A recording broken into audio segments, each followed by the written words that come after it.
কোনো পদ্ধতিতে ছাত্ৰৰ লগত ছাত্ৰৰ ভৱিষ্যতৰ লগত খেলা কৰা কোনো শিক্ষামন্ত্ৰী হওক বা সেৱাক হওক আমি কাকো ৰেহাই নিদিওঁ সেৱাৰ বিৰুদ্ধে ইনকুৱাৰী হওক শিক্ষামন্ত্ৰীৰ বিৰুদ্ধে ইনকুৱাৰী হওক শিক্ষা বিভাগৰ বিৰুদ্ধে ইনকুৱাৰী হওক আপোনালোকে জানে যে যোৱা নিশা 12 বজাত এক হতকাৰী সিদ্ধান্ত লৈ সেৱা আৰু অসমৰ শিক্ষা বিভাগে শিক্ষামন্ত্ৰীয়ে আজিৰ যি বিজ্ঞানৰ পৰীক্ষা আছিল সেই পৰীক্ষাটো বাতিল কৰি দিছে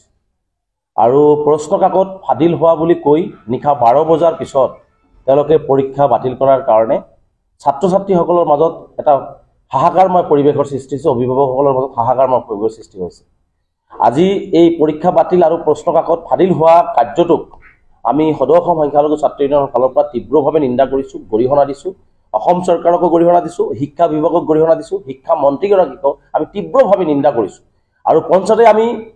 আপোনালোকৰ জৰিয়তে শিক্ষা মন্ত্ৰীৰ পদৰেখাৰ দাবী উত্থাপন কৰিছো কাৰণ এইজন শিক্ষামন্ত্ৰী হৈ থকাৰ পিছত এটা বছৰত এটা পৰীক্ষা হাইস্কুল শিক্ষান্ত পৰীক্ষা তিনিবাৰকে প্ৰশ্ন কাকত ফাদিলৰ বাতৰি ওলাল তিনিবাৰকে এনেকুৱা এটা পৰিৱেশ সৃষ্টি কৰি ছাত্ৰ ছাত্ৰীসকলৰ শৈক্ষিক জীৱনক লৈ ছাত্ৰ ছাত্ৰীসকলৰ ভৱিষ্যতক লৈ যি হেতালি খেলিলে এই কাৰ্যটো আমি কোনো পদ্ধতিতে সদৌ অসম সংখ্যালঘু সহ্য নকৰো গতিকে আমি বিচাৰিছো যে শিক্ষামন্ত্ৰী সম্পূৰ্ণভাৱে বিফল হৈছে শিক্ষামন্ত্ৰী গৰাকীয়ে মই ভাবো যে নিজৰ দায়িত্ব অকপটে স্বীকাৰ কৰি তেওঁৰ যি দায়িত্ব আছে শিক্ষামন্ত্ৰীৰ দায়িত্ব আছে পদত্যাগ কৰিব লাগে আৰু লগতে আমাৰ সেৱাৰ যি অদক্ষ নেতৃত্বৰ কাৰণে সেৱাৰ বিষয়াসকলৰ আজি অদক্ষতাৰ কাৰণে আজি ছাত্ৰ ছাত্ৰীসকলৰ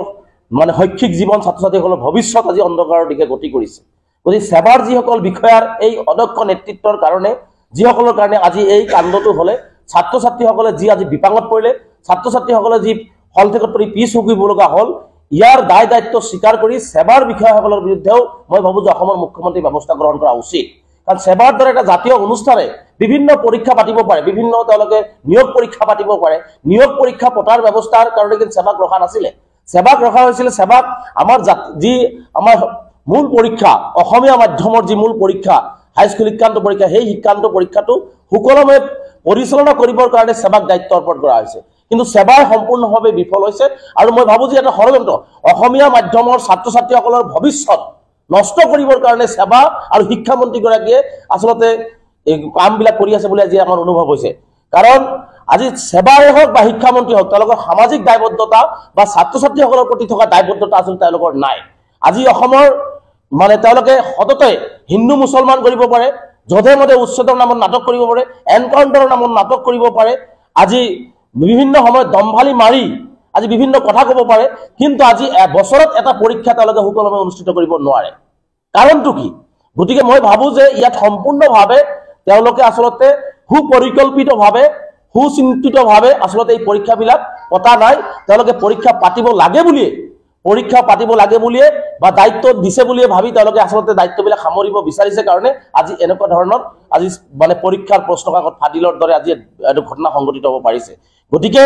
মই ভাবো যে এই ক্ষেত্ৰত কেৱল শিক্ষামন্ত্ৰী বা সেৱাৰ দায়িত্বহীনতাই নহয় মই ভাবো যে অসমৰ মুখ্যমন্ত্ৰী হততে খুব দম্ভালি মৰা মুখ্যমন্ত্ৰী হততে খুব এক্টিভ থকা মুখ্যমন্ত্ৰী কিন্তু আজি মুখ্যমন্ত্ৰীৰ এক্টিভনেছটো নাই আজি মুখ্যমন্ত্ৰীৰ যিটো দাম্ভিকতা সেই দাম্ভিকতা আজি মই দেখা নাই গতিকে মই মুখ্যমন্ত্ৰী ভাবো যে মুখ্যমন্ত্ৰী বা চৰকাৰখনেও কিন্তু এই ক্ষেত্ৰত বিফল হৈছে গতিকে মই মুখ্যমন্ত্ৰীক আহ্বান জনাম যে মুখ্যমন্ত্ৰীয়ে যিহেতু সততে খুব সকলো বিষয়ত সৰব হৈ থাকে আৰু সকলো বিষয় মুখ্যমন্ত্ৰীৰ নখ দৰ্পণত থাকে কিয় সেৱাৰ প্ৰশ্ন কাকত ফাদিল হলে কোন বিষয়সকল জড়িত হল কিয় শিক্ষামন্ত্ৰীয়ে বাৰে বিফল হৈ আছে কিয় শিক্ষামন্ত্ৰীয়ে বাৰে তুলনা মন্তব্য কৰি নিজৰ দায়িত্বৰ পৰা হাৰি গৈ আছে গতিকে এই কথাবাৰ্তাবিলাক যেহেতু মুখ্যমন্ত্ৰী খুব দক্ষ মুখ্যমন্ত্ৰী বুলি নিজকে ভাবে গতিকে মুখ্যমন্ত্ৰীক মই আহ্বান জনাইছো যে অচিৰেই সেৱাৰ অধ্যক্ষৰ বিৰুদ্ধে তদন্ত ঘোষণা কৰক লগতে শিক্ষামন্ত্ৰীগৰাকীক তেওঁৰ দায়িত্বৰ পৰা অপহৰণ কৰি এজন ভাল শিক্ষামন্ত্ৰী দিয়াৰ ব্যৱস্থা গ্ৰহণ কৰক আৰু মই এটা কথা ইয়াত দেখিছো যে CIDক ইনকুৱাৰী কৰিব দিয়া হৈছে CID ইনকুৱাৰী প্ৰশ্ন কাকত ফাদিলৰ আগতে সেৱাৰ বিৰুদ্ধে ইনকুৱাৰী হওক শিক্ষামন্ত্ৰীৰ বিৰুদ্ধে ইনকুৱাৰী হওক শিক্ষা বিভাগৰ বিৰুদ্ধে ইনকুৱাৰী হওক যে আচলতে কিয় কেনেকৈ এই ঘটনাবিলাক সংঘটিত হ'ব পালে কাৰণ কেতিয়াবা গৰুৱে খায়, কেতিয়াবা ঘৰৰ ভিতৰত বহি জ্বলি যায়, কেতিয়াবা ৰাস্তাত বহি পৰি থাকে। এনেকুৱা এটা কৰ্মকাণ্ড অসমৰ শিক্ষা ব্যৱস্থা সেৱাত এই ধৰণৰ কৰ্মকাণ্ডবিলাক চলি আছে। গতিকে মই আহ্বান জনাইছো যে আমি কোনো পদ্ধতিতে ছাত্ৰৰ লগত, ছাত্ৰৰ ভৱিষ্যতৰ লগত খেলা কৰা কোনো শিক্ষামন্ত্ৰী হওক বা সেৱাক হওক আমি কাকো ৰেহাই নিদিওঁ। গতিকে তেওঁলোকৰ বিৰুদ্ধে ব্যৱস্থা গ্ৰহণ হ'ব লাগিব আৰু শিক্ষামন্ত্ৰীয়ে পদত্যাগ কৰিব লাগিব, নহ'লে মুখ্যমন্ত্ৰীয়ে তেওঁক অপহৰণ কৰিব লাগিব। যাৰ কাৰণে আজি 2 বজাত